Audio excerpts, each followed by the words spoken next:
Es un camaleón humano interesante, ¿no? En Santa Cruz, a él toda la política de derechos humanos no le servía, no le rendía. Santa Cruz fue una provincia que no padeció el salvajismo, la dictadura militar, como sí el resto del país. No podemos decir que es una zona neutral, pero fue una zona donde prácticamente no se registraron hechos de desaparecidos, hubo casos muy contados. Entonces, en ese ambiente, donde el movimiento de derechos humanos era tan chico, tan pequeño, tenía tan poca fuerza, sí, a él no le servía ser el abanderado de los derechos humanos. Es más, ni durante la dictadura militar defendió él o su esposa Cristina Kirchner a ningún detenido desaparecido, ni presentó un habeas corpus, y en los 20 años de democracia que van del 83 al 2003, jamás participó en los movimientos de derechos humanos, porque no le servía políticamente. Bien, te propongo algo. Veamos, y le propongo a nuestros televidentes, veamos una parte del video que está vinculado precisamente con este segmento que tiene que ver con la vinculación de Kirchner con los derechos humanos, la realidad que se ha vivido en Santa Cruz, que dista absolutamente de lo que pretende hacernos creer Kirchner hoy. Después te quiero preguntar si realmente esta época o esta etapa de la dictadura es la que más le ha servido a Kirchner en lo personal para enriquecerse. Me lo contestás en un ratito. Veamos el video, parte de este video que ha recompilado precisamente Marcelo López Macía.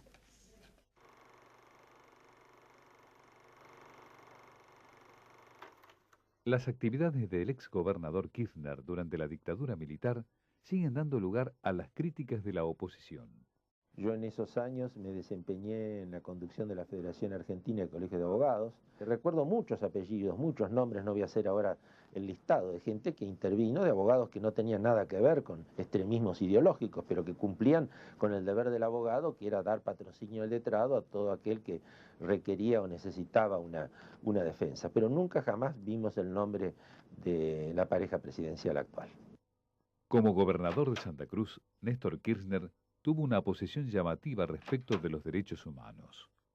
Durante su mandato, los 24 de marzo, día del golpe, ni siquiera se hacía una misa por los desaparecidos. No, acá nunca participaron, es más, siempre nos ignoraron. Cuando en esa época nosotros trajimos a dirigentes de derechos humanos como Eve de Bonafini, Carlotto, Nora Cortiñas, cuando nosotros teníamos que tratar de conseguir los pasajes aéreos, que siempre han sido caros, íbamos a la legislatura y los únicos que nos daban eran los radicales y los del movimiento peronista opositor a Kirchner. A nivel oficial, o sea, llámese ejecutivo o gobierno posterior de Kirchner, nunca tuvimos el menor apoyo.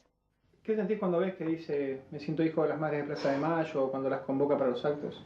Bueno, yo me siento muy dolida, primero por mucha gente que se cree ese discurso, y segundo porque he visto que muchas madres de Plaza de Mayo y abuelas por distintos motivos se han embanderado al lado de Kirchner, ¿no? Motivos yo considero algunos positivos y limpios y otros motivos no tan claros, ¿no? Yo formé parte, junto con la militancia del Partido Obrero de aquí, todo el tiempo de los movimientos de derechos humanos que se formaron aquí en Río Gallegos. En primer lugar la Asamblea por los Derechos Humanos, la Asamblea Permanente, fue en la época del 85, y después fue tomando distintos nombres, y la Comisión de Derechos Humanos y demás, y jamás ellos se arrimaron a participar en este tipo de comisiones, nunca estuvieron en un acto del 24 de marzo, nunca estuvieron presentes en ninguna acción, ni declarativamente ni prácticamente. Es decir, yo he recibido personalmente en mi casa a Eve Bonafini en aquella época, y Eve Bonafini jamás fue recibida por Kirchner, ni siendo intendente, ni siendo gobernador, ni teniendo ninguno de los cargos que ostentó aquí en la provincia de Santa Cruz desde el 87 en adelante. Y es el campeón de la hipocresía en el mundo, yo creo, porque esto es evidente, ¿no? Lo lamentable es la actitud que ha tomado Eve Bonafini, pero es evidente que este hombre está utilizando el tema de los derechos humanos como un factor de distracción. En marzo del 2002, el justicialismo santacruceño lanza un plan de ajuste y los cacerolazos estallan frente a las sedes de la Municipalidad de Río Gallegos y la Gobernación. Profundamente enojado por las manifestaciones callejeras, Néstor Kirchner reacciona con furia. También que volvamos a tener la dignidad y el orgullo de que somos los militantes del Frente para la Victoria santacruceña. ¿Cómo puede ser que ustedes, justo yo me fui a Calafate, pero cómo puede ser que ustedes se hayan quedado, que se hagan estos 100 a tocarnos una cacerola a nosotros? Vamos a correrlos, ¿Quién se le cree que somos nosotros? Que nos vayan a molestar a la casa de gobierno o a la municipalidad. Se terminó, compañeros. Tenemos que salir al frente. ¡Basta! Si van a la casa de un compañero a agredirlo o a molestarlo, vamos a ir 200, 300, 500 familias a la casa de ellos. Esto me queda absolutamente claro. Esta arenga se realiza a fines de febrero, después de los primeros cacerolazos más grandes que hubo en febrero del 2002, y es un llamado de atención a su militancia, como diciéndole cómo van a permitir que esta gente esté manifestando en las calles de Río Gallegos. A estos hay que correrlos, a estos hay que... Entonces ahí se lanza, digamos, una voz de orden, y ya desde ese momento en adelante sabíamos que en cualquier momento los matones nos iban a encontrar en alguna esquina, ¿no? ¿Cómo puede ser que los compañeros a veces se queden callados y permitan este tipo de cosas? Hay que salir a defender. Bueno, escuchábamos a Néstor Kirchner arengando a salir a correrlos a todos aquellos que se estaban manifestando públicamente. Digo, esto seguramente si Kirchner hubiera estado en Santa Cruz se hubiera vuelto a producir, ¿no? Ante toda esta situación manifestada hoy, por ejemplo. Santa Cruz es un espejo anticipatorio, ¿no? de lo que ha ocurrido en la República Argentina. Yo, por ejemplo, él allá reformó la Corte, igual que después reformó la Corte acá en el país. Él allá boicoteaba a diputados, igual que ocurre acá.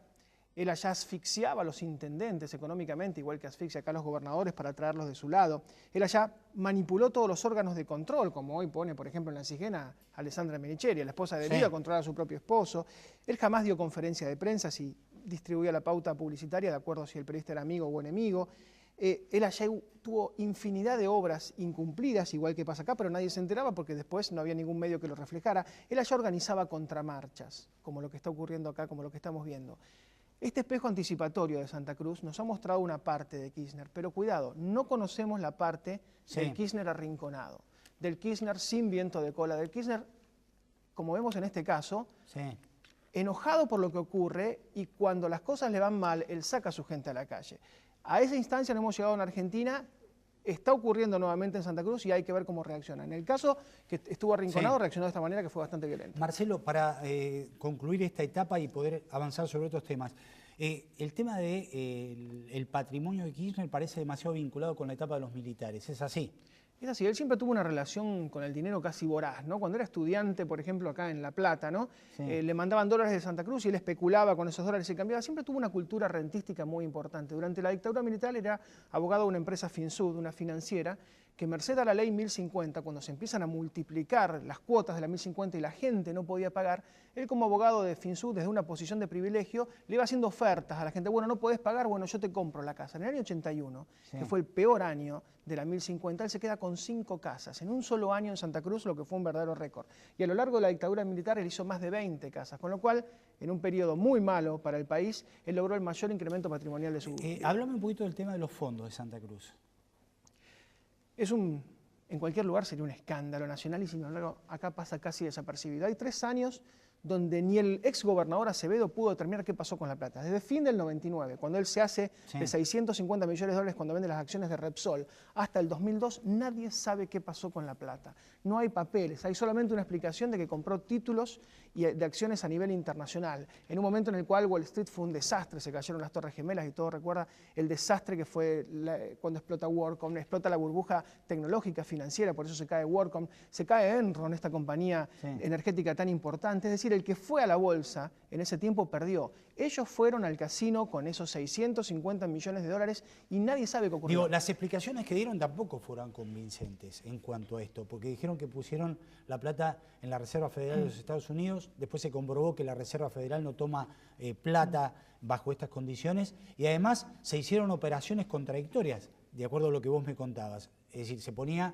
el dinero al 1% y se tomaba crédito al 7%. ¿Es así? Sí, y por centenares de millones de dólares. Él dice, puse la plata en la Reserva Federal de Estados Unidos al 1% anual. Mientras tanto, compraba aviones o hacía obras por 100 o 200 millones de dólares que el Banco Mundial, que es una entidad que presta tasas blandas, se lo daba al 7%. Es decir, un negocio que una persona que haya terminado primaria se da cuenta de que si uno tiene dinero prestado a tan bajo interés no puede tomar, porque no trajo su dinero. Bueno, da toda la sensación de que en un momento en el cual la tasa internacional estaba muy alta, ellos aprovecharon para decir que les estaban pagando muy poco cuando en realidad les estaban pagando muchísimo dinero más.